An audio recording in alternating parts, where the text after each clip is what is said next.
ہاشم کی شادی ان کے سفر شام کے دوران بنو نجار کی ایک خاتون سلمہ سے ہوئی، لیکن اسی سفر کے دوران ان کا انتقال ہو گیا۔ باپ کی وفات کے بعد پیدا ہونے والے بچے عامر عرف شیبہ کو اس کے چچا مطلب نے پالا، اسی لیے اسے عبد المطلب یعنی مطلب کا غلام کہا جانے لگا۔ اللہ تعالیٰ نے عبد المطلب کو بے پناہ عزت دی اور وہ مکہ کے اہم ترین سردار بنے۔ ان کے 10 یا 12 بیٹے تھے، جن میں ایک کا نام عبداللہ تھا۔ ان کی شادی بنو زہرہ کے سردار وہب بن عبد مناف کی لڑکی آمنہ سے ہوئی۔ شادی کے چند ماہ بعد عبداللہ انتقال کر گئے۔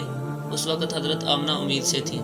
آپ سسرال ہی میں رہیں اور اللہ تعالیٰ نے آپ کو ایک فرزند عطا فرمایا۔ عبد المطلب کو جب پوتے کی پیدائش کی اطلاع ملی تو ان کی خوشی کی انتہا نہ رہی۔ خوشی خوشی بچے کو اٹھا کر خانہ کعبہ لے گئے، جناب باری تعالیٰ میں دعا کی اور اپنے بچے کا نام محمد صلی اللہ علیہ وآلہ وسلم رکھا۔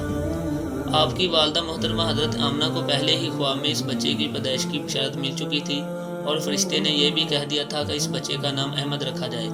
آپ کے والد عبداللہ آپ کی پیدائش سے چند ماہ پہلے ہی انتقال کر چکے تھے، اسی لیے آپ کی پرورش کی تمام تر ذمہ داری آپ کے دادا عبد المطلب پر تھی۔